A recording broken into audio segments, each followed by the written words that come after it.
ढाका में पाकिस्तानी स्पीकर से क्यों मिले विदेश मंत्री एस जयशंकर। बांग्लादेश पहुंचे एस जयशंकर से हो गई बड़ी गलती। पाकिस्तान के नेता से मुलाकात प्रोटोकॉल का हिस्सा या फिर नॉर्मल हालचाल। बांग्लादेश से एक तस्वीर सामने आई जिसने सियासी बहस को फिर से हवा दे दी है। ढाका में भारत के विदेश मंत्री एस जयशंकर और पाकिस्तान की संसद के स्पीकर अयाज सादिक आमने सामने दिखे। कुछ पल ठहराव हुआ, हल्की मुस्कान और फिर हाथ मिलाए गए। ना कोई प्रेस बयान, ना कोई औपचारिक बातचीत, लेकिन ये छोटा सा दृश्य बड़े सवाल खड़े कर गया है।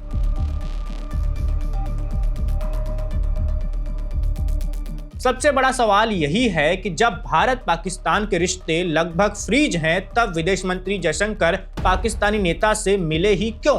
क्या ये मुलाकात सोची समझी थी या सिर्फ हालचाल का संयोग? क्या ये कूटनीतिक प्रोटोकॉल का हिस्सा थी या फिर सामान्य शिष्टाचार? असल में ये मुलाकात किसी द्विपक्षीय बैठक या शांति पहल का हिस्सा नहीं थी। जयशंकर और अयाज सादिक दोनों ही बांग्लादेश की पूर्व प्रधानमंत्री खालिदा जिया के अंतिम संस्कार में शामिल होने पहुंचे थे।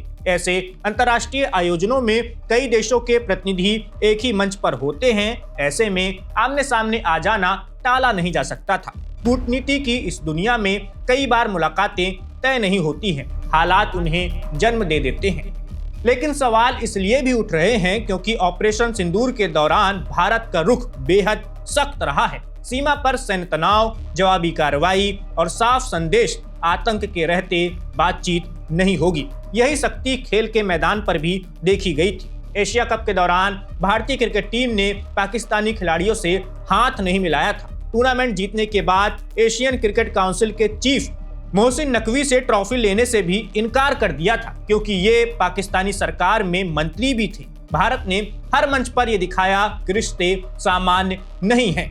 ऐसे में ढाका का ये हैंडशेक लोगों को चौंकाता है। कुछ लोग इसे बड़ी गलती बता रहे हैं तो कुछ इसे प्रोटोकॉल का हिस्सा मान रहे हैं। कूटनीति जानने वाले लोग कह रहे हैं कि अंतिम संस्कार जैसे मौके पर औपचारिक शिष्टाचार निभाना असामान्य नहीं है। वहां किसी से हाथ मिलाना ना तो बातचीत की शुरुआत होती है और ना ही नीति में बदलाव का कोई संकेत होता है। सरकार की तरफ से भी अब तक यही कहा गया है कि ये एक सामान्य अनौपचारिक मुलाकात थी, ना किसी एजेंडे पर चर्चा हुई और ना ही भारत के स्टैंड में कोई बदलाव है। यानी आतंक के मुद्दे पर भारत की नीति वही है जो ऑपरेशन सिंदूर के दौरान रही है। जिस मौके पर यह दृश्य सामने आया वो खुद ऐतिहासिक था। खालिदा जिया का जनाजा बांग्लादेश के इतिहास का सबसे बड़ा माना जा रहा है, जिसमें करीब 10 लाख लोग शामिल हुए।